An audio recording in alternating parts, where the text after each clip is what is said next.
Hello बच्चों, नमस्ते। मेरा नाम है दीपक और मैं आपको पढ़ाने वाला हूँ हिंदी। जैसे कि आप देख सकते हैं आपकी क्लास 9th और 10th की दोनों क्लासेस की सिलेबस यहाँ पर है।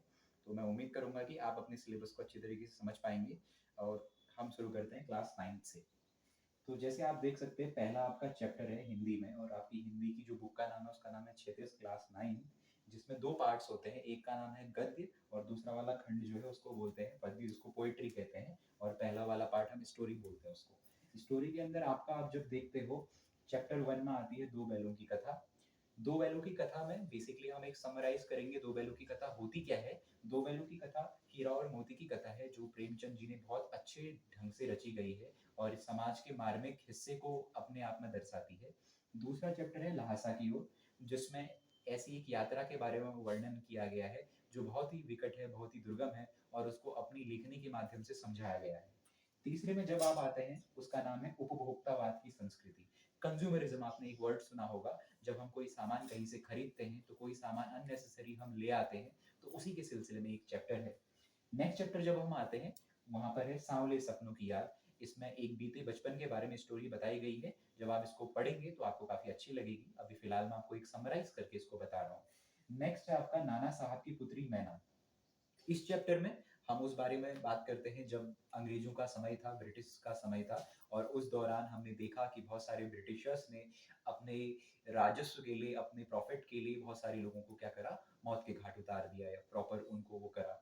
अगला है प्रेमचंद के फटे जूते। फिर से इसमें आप देख सकते हो कि किस तरीके से प्रेमचंद जी ने समाज पर व्यंग करा है और प्रेमचंद के फटे जूते और यहाँ पर इस बात को उल्लेख करता है कि समाज में केवल दिखावा ही चलता है और सामान्य जो लोग होते हैं नॉर्मल, उन लोगों पे बड़ी दिक्कत आ पड़ती है। तो जब आप इन चैप्टरों को अच्छी तरीके से पढ़ेंगे, अच्छी तरीके से सीखेंगे, तो तब हम इसको, इसका जो मेन एसेंस है, सारांश है, वो बता पाएंगे।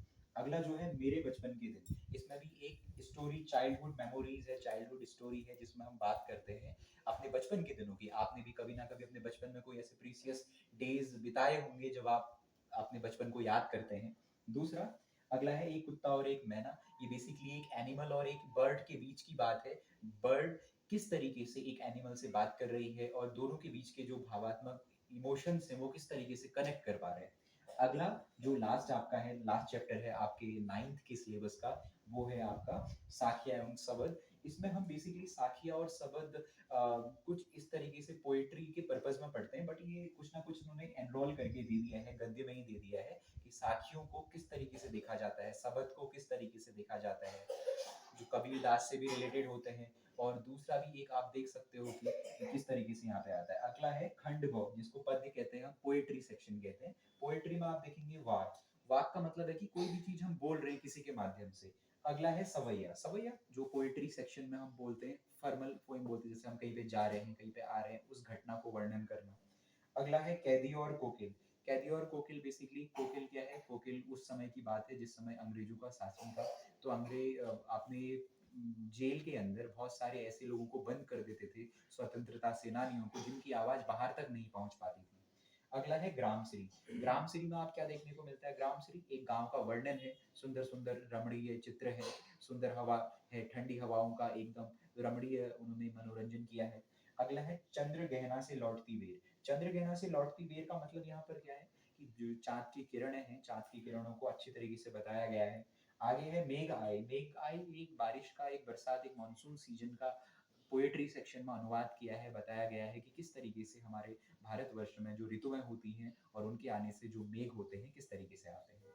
फिर हम आते हैं यमराज की दिशा। यमराज की दिशा एक पोएम है, बेसिकली पोएट्री सेक्शन में दिया गया है, बताया गया है कि किस किस तरीके से आप देवी देवताओं को और पूछ सकते हो, उनके जान सकते हो, उनके कारणों के बारे में जान सकते हो।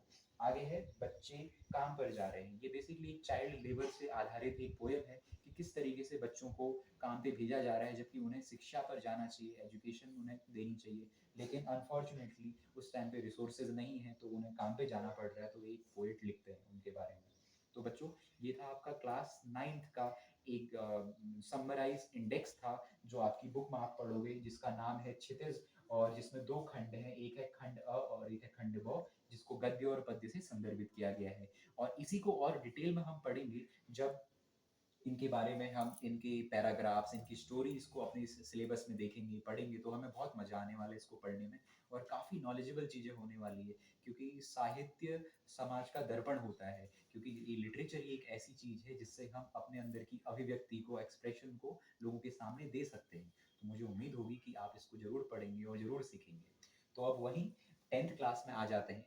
10th क्लास में जब हम देखेंगे, सेम पाठ्यक्रम रहता है जैसे आपकी 9th की बुक सिमिलर होती है, 10th की भी वैसी ही होती है। आप देख भी सकते हैं कि आपका जो नाम है बुक का वो भी सेम है, क्योंकि आप देखेंगे क्षितिज जो है और क्षितिज इधर भी क्षितिज है। तो यहाँ पे क्लास 9th के बारे में हमने देखा था और यहाँ पे क्लास 10th के बारे में हम देख रहे हैं।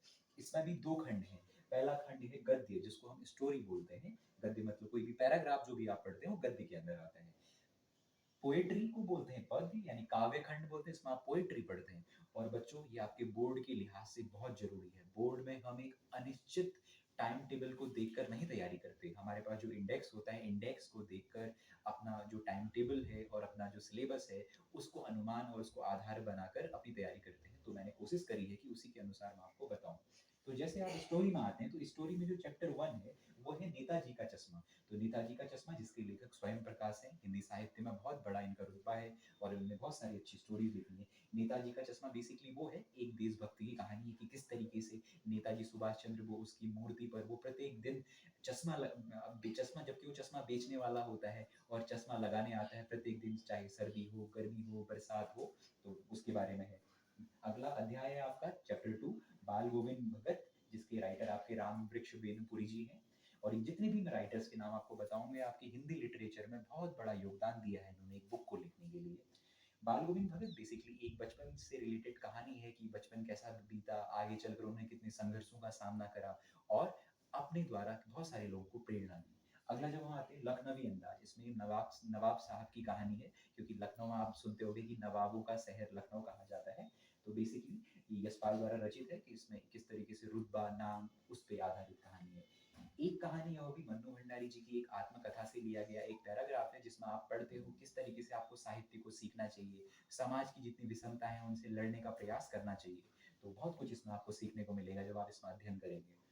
अध्याय 5 आपका चैप्टर नंबर 5 है नौबत खाने में इबादत। बेसिकली एक मस्जिद में इबादत, जैसे हम मंदिर में अपनी पूजा पाठ करते हैं, ऐसे ही बहुत सारे हमारे इस्लाम धर्म में और दूसरे धर्म में अपने अपने मंदिरों में इबादत करते हैं, पूजा करते हैं। उसी के बारे में एक सेपरेट स्टोरी बनाई गई है।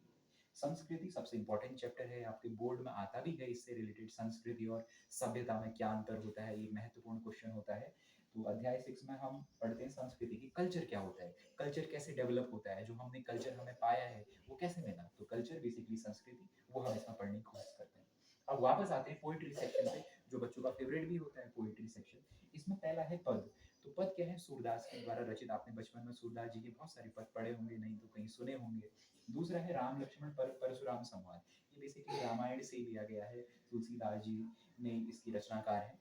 तो परशुराम जी और लक्ष्मण जी के बीच में संवाद हो जाता है। तो आपने स्टोरी सुनी होगी और इसको पढ़ने में और भी रोचक स्टोरी है। दूसरा आत्मकथ्य। आत्मकथ्य क्या होता है, जब हम अपने खुद की बात बताते हैं किसी को। तो जयशंकर प्रसाद ने अपनी स्टोरी रची है, उसको भी हम पढ़ेंगे। अगला जो चैप्टर है चैप्टर नंबर 4, उसका नाम है उत्साह और अट नहीं रही। उत्साह का मतलब है कि बेसिकली ये प्रकृति से रिलेटेड है कि किस प्रकार नई किरणें आती हैं प्रत्येक दिन, नई ऋतुओं आती हैं, तो ऋतुओं के आने से किस प्रकार का हमारे पास उत्साह होता है, प्रकृति में नई नई उजाला आ जाता है। दूसरा है बेटा, यह दंतुरित मुस्कान और फसल।